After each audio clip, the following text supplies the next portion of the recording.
bonne année!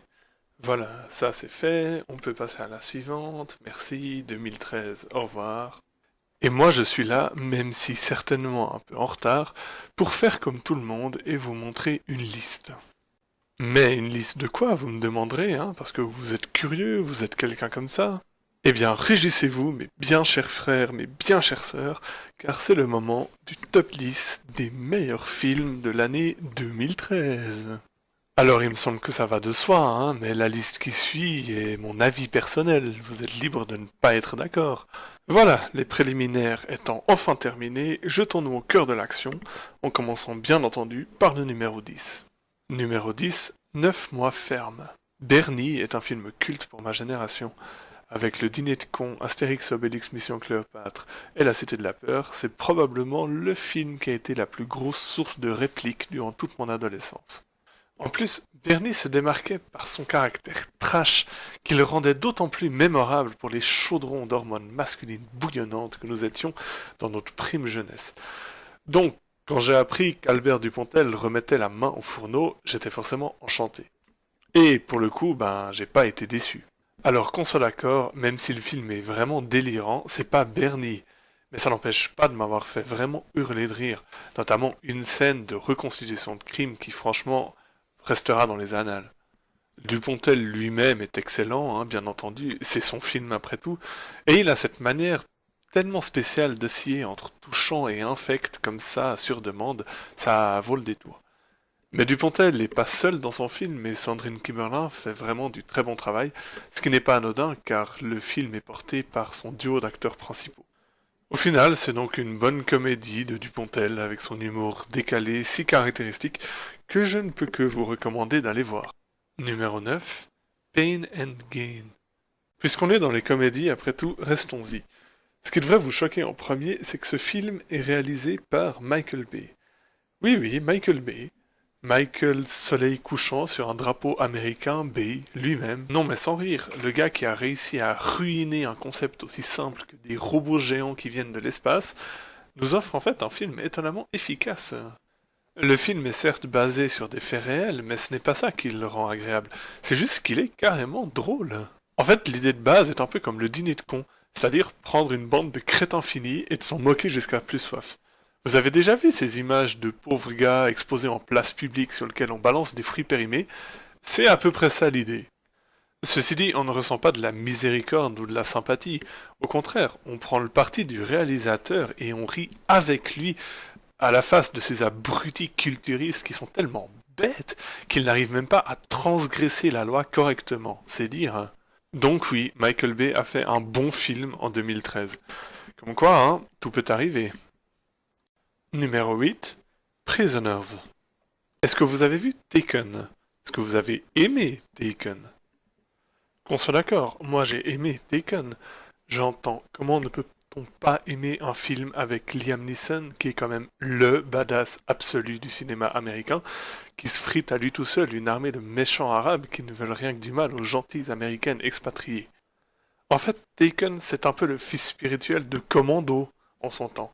Et pour être honnête, j'ai autant aimé l'un que l'autre, et pour les mêmes raisons. Maintenant, imaginez un contexte plus réaliste, plus sombre, plus immédiat. Pourtant, on parle de la même prémisse, qu'on soit d'accord, c'est un père de famille qui est prêt à tout pour récupérer son enfant qui a disparu. Même le choix d'acteur est comparable. Car certes, ce n'est pas Qui-Gon Jinn ou Conan qui nous sert de héros, mais on parle quand même de Hugh Jackman, c'est-à-dire Wolverine, et ce n'est pas exactement le personnage le moins badass de la planète.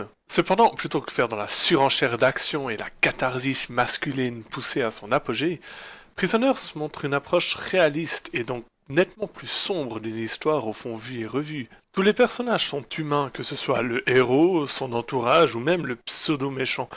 On ne part pas dans des contrées exotiques, on reste dans un contexte identifiable et donc proche de nous.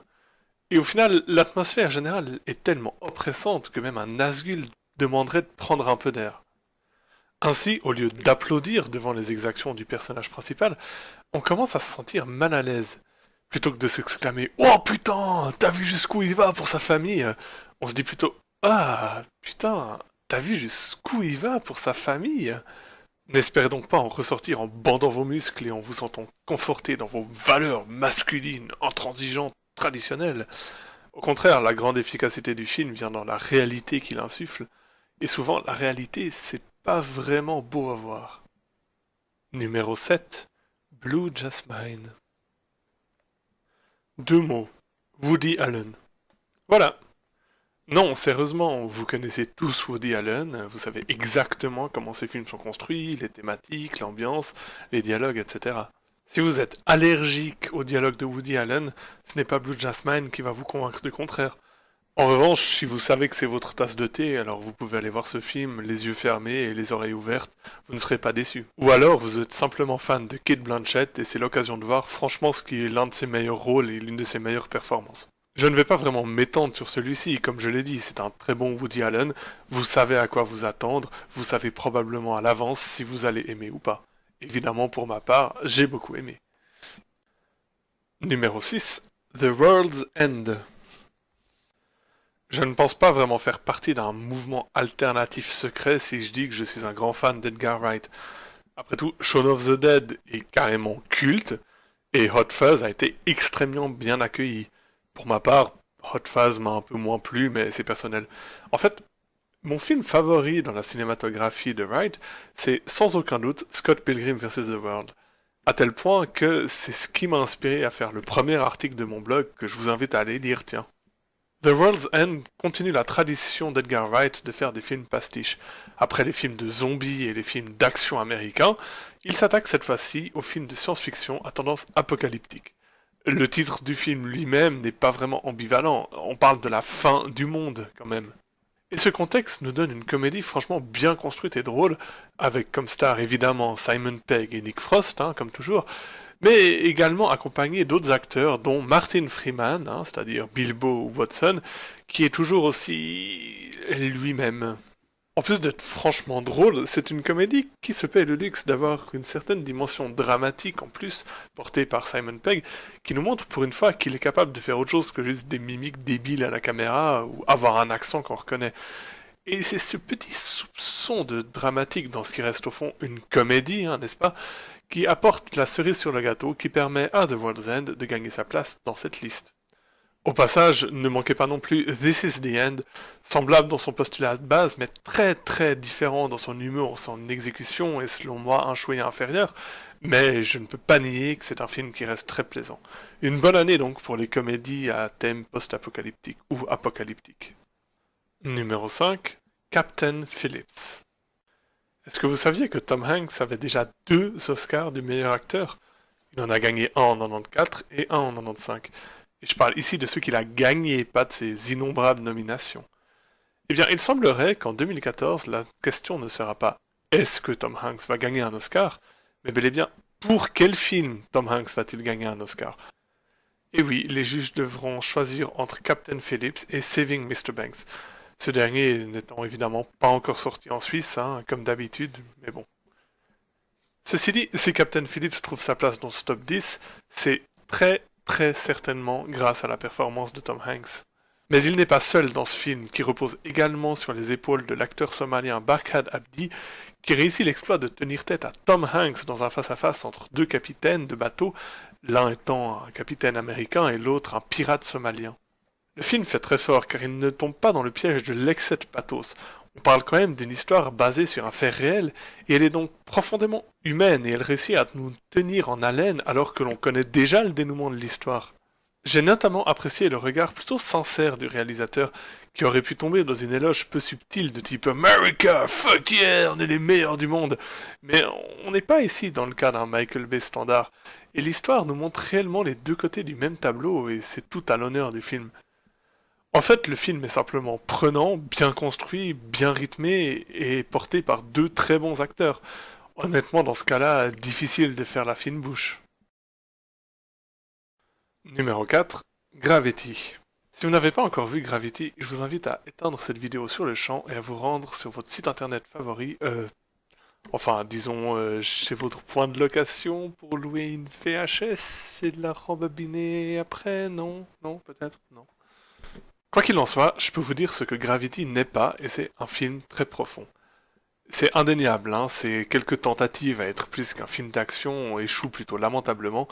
Mention spéciale à un symbolisme du cycle de mort et de renaissance, à peu près aussi subtil et fin, disons, qu'un hippopotame s'infiltrant dans une usine de porcelaine. Ou plutôt, histoire de rester dans l'univers cinématographique, c'est une métaphore aussi implicite et discrète que la christification de Superman dans Man of Steel. Non, non, mais sérieusement, revoyez Man of Steel, hein, les gars. Superman, il aurait pu porter un t-shirt avec écrit dessus « Eh les gars, regardez, je suis Jésus, lol !» Ça aurait été encore probablement plus subtil. Mais bref, au sujet de Gravity, est-ce que ça en fait un mauvais film? Non, pas du tout. Au contraire. En fait, Gravity, c'est un peu comme des montagnes russes. C'est rapide, c'est intense, c'est décoiffant, et surtout, on en ressort complètement chamboulé.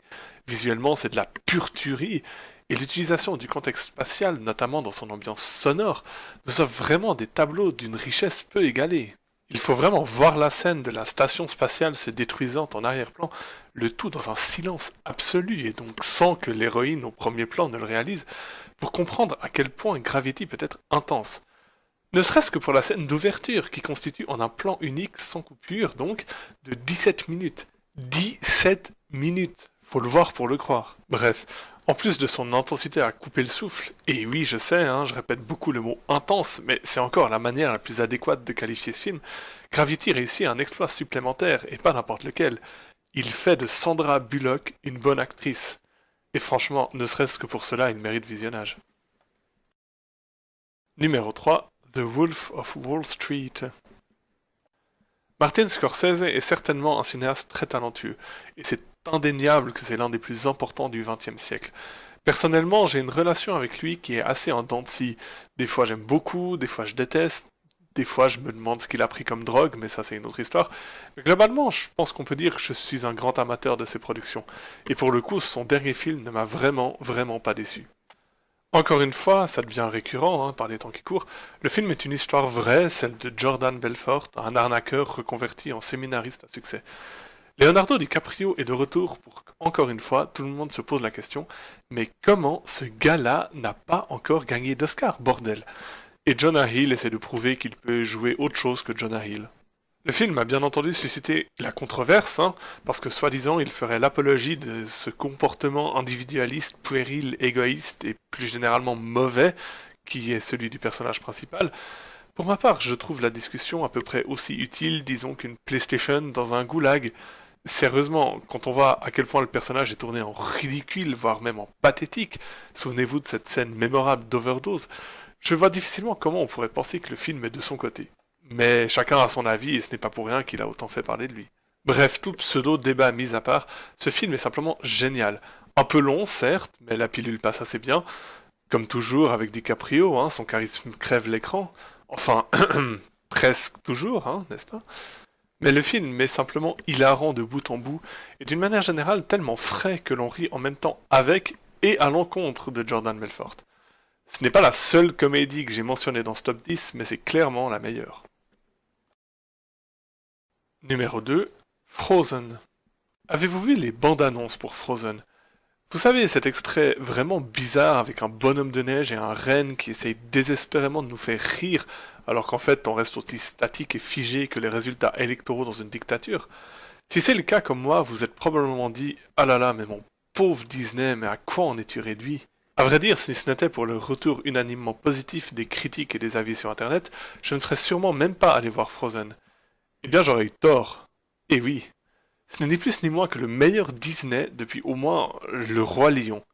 Non mais je plaisante pas, hein. Il y a plein de raisons à cela.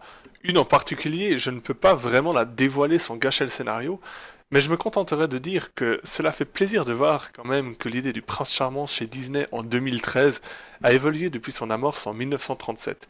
Et quand je dis évoluer, je dis dans le bon sens. À cela s'ajoutent des personnages intéressants, une intrigue centrée sur la relation entre deux sœurs, certes un peu convenue sur certains points, mais quand même efficace. Même le bonhomme de neige est au final assez drôle et pas irritant comme je le pensais, et globalement l'esthétique nordique est à couper le souffle. Si cela ne vous a pas encore convaincu, je crois que j'ai encore deux arguments pour vous. Le premier est d'ordre technique, hein. Vous avez peut-être vu cette vidéo qui a créé le buzz qui montre la technique derrière la création de la neige par ordinateur. Sachez qu'elle ne fait même pas honneur au résultat final. Faut vraiment le voir pour le croire, tellement on a l'impression que la neige qui nous est présentée est réelle et non virtuelle. On a envie de la prendre dans l'écran et d'en faire une boule de neige. Si vous êtes un tant soit peu amateur de technique en termes d'animation, vous devez être témoin de cet exploit technologique. Ensuite, comme beaucoup de Disney, celui-ci comporte des chansons, mais l'une des séquences en particulier est juste la meilleure séquence chantée dans un film Disney depuis, allez, la scène d'ouverture du Roi Lion. Oui, je sais, je fais beaucoup référence au Roi Lion, j'y peux rien. La chanson en question est facilement trouvable sur internet, mais honnêtement je vous déconseille de la voir hors contexte. Ce n'est pas juste la chanson qui fait mouche, hein, c'est la chorégraphie de la scène, c'est son importance pour le personnage, c'est tous ces éléments que vous ne comprendrez pas vraiment si vous voyez la chanson autrement que dans le film. Bref, globalement c'est une excellente entrée dans la filmographie de Disney, et ce d'autant plus qu'elle est complètement sortie de nulle part. À ne pas rater. Et numéro 1, Pacific Rim. Bon d'accord, honnêtement, ce choix de numéro 1 ne pourrait pas être défendu comme le meilleur film de 2013. Mais bordel, qu'est-ce qu'il est jouissif! Dans un article sur mon blog, j'ai rapproché Pacific Rim d'un gâteau au chocolat, et je maintiens cette comparaison. Je veux dire, on peut lui reprocher certaines longueurs, des personnages totalement insignifiants, une prémisse parmi les plus débiles que l'on peut trouver. Si vous ne connaissez pas, on parle quand même de dinosaures de l'espace qui arrivent sur Terre par une faille dimensionnelle pour détruire le monde. Et comment est-ce que l'humanité réagit face à cette menace? Plutôt que de construire des canons, hein, ou trouver une solution militaire, ils se disent tous «Ouais, on va créer des robots géants et on va aller leur péter la gueule à grands coups d'uppercut dans la tronche». Je plaisante pas, encore une fois, ils vont sérieusement affronter ces dinosaures extraterrestres à grands coups de combat au corps à corps et carrément de prise de catch. Ça vous semble stupide? C'est parce que ça l'est, hein. Mais en même temps, reprocher à Pacific Rim de ne pas avoir de profondeur, c'est comme reprocher à un gâteau au chocolat d'être, je sais pas moi, pauvre en légumes. On s'en fout complètement. Ce qui compte, c'est est-ce que les combats sont à la hauteur du potentiel d'un tel scénario? Et heureusement, la réponse est oui, 100 fois oui. Malheureusement, c'est assez difficile à décrire vraiment comme sentiment, à part en vous disant ouais, ça déchire, allez le voir. Pour reprendre le gâteau au chocolat, c'est comme s'il s'était dit, tant qu'à faire un gâteau au chocolat bourré de calories, hein, alors on va le faire avec le meilleur chocolat possible, avec le plus de crème et tout ce qu'on peut trouver. Et on peut faire confiance à Guillermo del Toro à ce niveau-là. Tant qu'à faire un film assimilé à Godzilla ou autre, autant pousser le délire au maximum. Les créateurs de ce film ont probablement laissé leurs enfants de 12 ans designer les séquences d'action, et c'était une excellente idée. Comme si, je sais pas moi, à un moment, l'un d'entre eux s'était dit «Ouais, alors là, le robot géant, eh ben, il y met un coup de poing dans les dents, et après, ben, il va prendre un pétrolier, et puis, il utilise le pétrolier comme une massue, et puis il lui défonce la tête!» Au final, l'esthétique est à couper le souffle, les combats ne sont pas prétérités par une caméra qui bouge tout le temps, hein, comme on peut le voir ailleurs, et le design des Jaeger et des Kaiju est tellement adéquat qu'on n'a qu'une seule envie en sortant, c'est de foncer à Toys R Us, acheter des jouets et commencer à refaire les scènes du film assis en tailleur devant le sapin de Noël. Et au fond, comme je l'ai dit dans l'autre article sur mon blog, c'est difficile d'expliquer à quelqu'un pourquoi un gâteau au chocolat c'est bon, surtout si il ou elle n'aime pas le chocolat à la base. Mais dans l'histoire, pour tout bourratif et gras qu'il soit, ça fait sacrément du bien de temps en temps de ne pas chercher plus loin qu'un plaisir primitif. Voilà, ce sera tout pour cette fois et cette première tentative un peu hésitante de vidéo. Si vous n'avez pas aimé, je vous invite à aller acheter des vieilles tomates et à venir repeindre mes murs en dessinant des pénis dessus à coups de fruits pourris. Ou alors, hein, vous pouvez prendre la méthode plus traditionnelle et me traiter d'homosexuel dans les commentaires. Et si vous êtes suffisamment bizarre pour avoir aimé, je vous invite à partager la vidéo, la page Facebook et surtout mon numéro de compte personnel pour que je puisse recueillir les donations visant à m'acheter une Lamborghini. Dans tous les cas, merci d'avoir écouté mon humble avis et qui sait, j'espère réitérer l'expérience.